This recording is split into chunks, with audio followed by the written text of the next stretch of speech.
Your parents were right. Go make the bed. Nearly every person has experienced the harassment and nagging that parents use when urging their children to make their beds. It's also safe to say that nearly every person has heard an annoyed child respond back with, "What's the point? I'm just going to mess it up again." Which presents the question, what is the point? How can performing a simple task, such as making the bed, improve a person's mood, productivity, and self-image?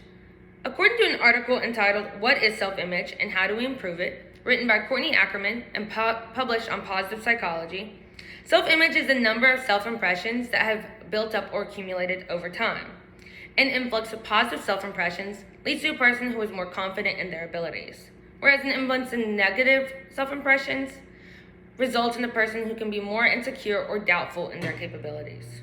Therefore, the more positive self-impressions a person can build up or accumulate over time, the higher their self-image will be. Making the bed is one action that can translate into a positive self-impression. Therefore, it can be concluded that making the bed can improve a person's self-image. Naval Admiral William McRaven, the commander of U.S. Special Operations, gave a commencement speech to University at Texas at Austin's 2014's graduating class. He spoke on the lessons he learned in basic SEAL training. The first thing he mentioned was how each training day began with his instructors inspecting his bed. He remarked that at that time, it seemed a little ridiculous, particularly in light that they were training to be the U.S.'s fierce and courageous defenders. So why did they spend so much time on such a domestic chore? But then he explains how he carried the wisdom, such as performing a task of making the bed, throughout his entire life. To quote him, "If you make your bed every morning, you have accomplished the first task of the day. It will give you a small sense of pride, and it will encourage you to do another task and then another. Therefore, performing a task such as making the bed can improve a person's productivity throughout the day."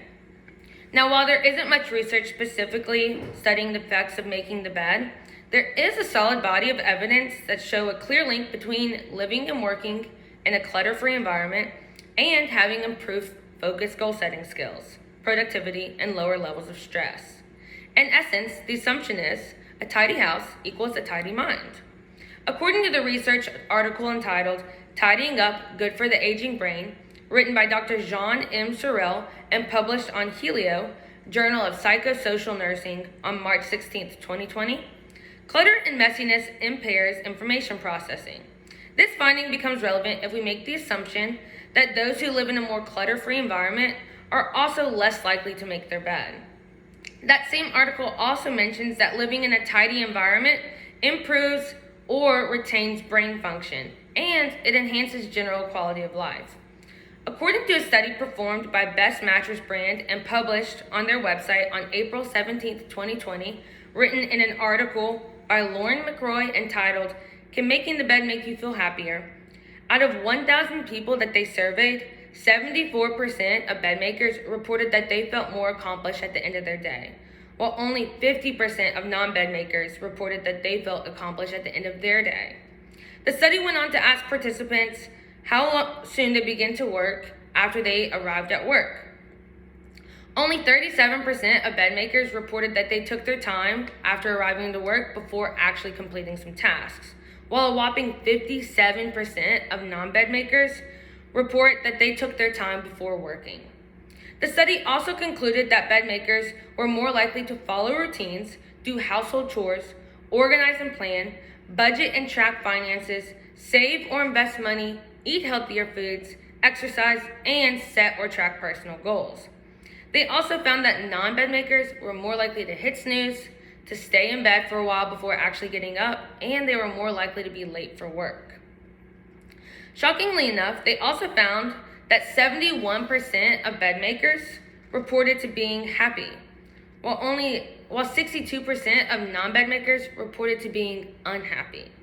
Now, obviously these studies show correlation and not causation, meaning that the act of not making your bed most likely was not the reason why these participants were less happy.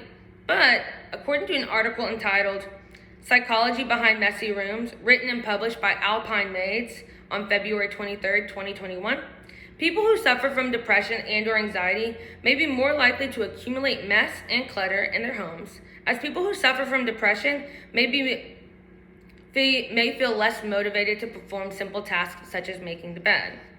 The article then states that creating an easy routine, such as making the bed, and cleaning a person's space can be on the first steps to overcoming depression and can even springboard somebody who's depressed into making progress. So to answer the question, why bother making the bed? Taking the time to make the bed shifts a person's perspective from taking shortcuts and or being lazy into setting an intention to make the small efforts and to acknowledge that performing small tasks such as making the bed may lead to large impacts in your mood, in your productivity, and in your self-image.